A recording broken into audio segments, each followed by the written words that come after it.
আচ্ছা আপু, আপনাদের সমস্যা কি?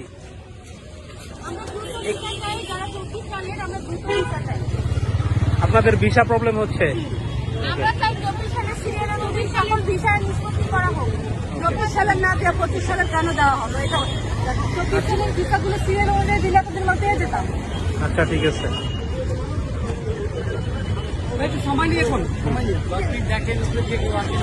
আজকে আপনারা এখানে কিসের জন্য মানববন্ধনটা করছেন?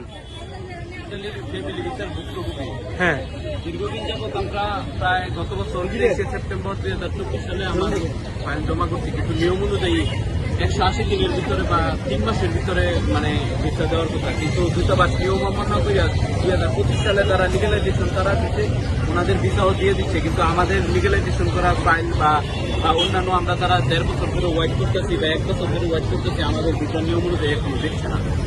আর অন্যদিকে যারা খুব কম সময়ে, যেমন এপ্রিলের 17 তারিখে কিছুক্ষণ আমি এম্বাসিতে বিএফএস গ্লোবালে গেছিলাম, ওখানে দেখে আসছি এপ্রিলের 17 তারিখে জমা দিচ্ছে, 28 তারিখে পাইয়ে গেছে, বা মার্চে জমা দিচ্ছে, এপ্রিলে পাইয়ে গেছে, জানুয়ারিতে জমা দিচ্ছে, জানুয়ারিতে পাইছে, ফেব্রুয়ারিতে জমা দিচ্ছে, ফেব্রুয়ারিতে পাইছে, কিন্তু আমরা দীর্ঘ 1 বছর হয়ে গেছে প্রায়, কিন্তু আমাদের ভিসা এখনো দিচ্ছে না।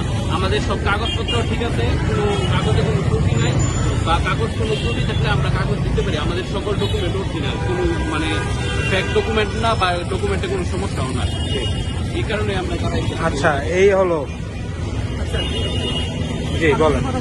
জি বলেন। আচ্ছা, আমরা হলো 2024 সালের family visa, Italian family visa ভুক্তভোগী। আচ্ছা, আমাদেরকে কোনো সিরিয়াল কোনো মেনটেন করে আমাদের ভিসা দেওয়া হচ্ছে না।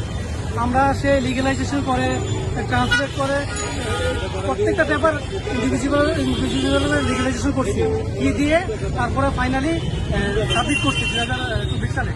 এখানে যারা আছে সবাই, কিন্তু আমাদেরকে এখনো ভিসা দেওয়া হচ্ছে না।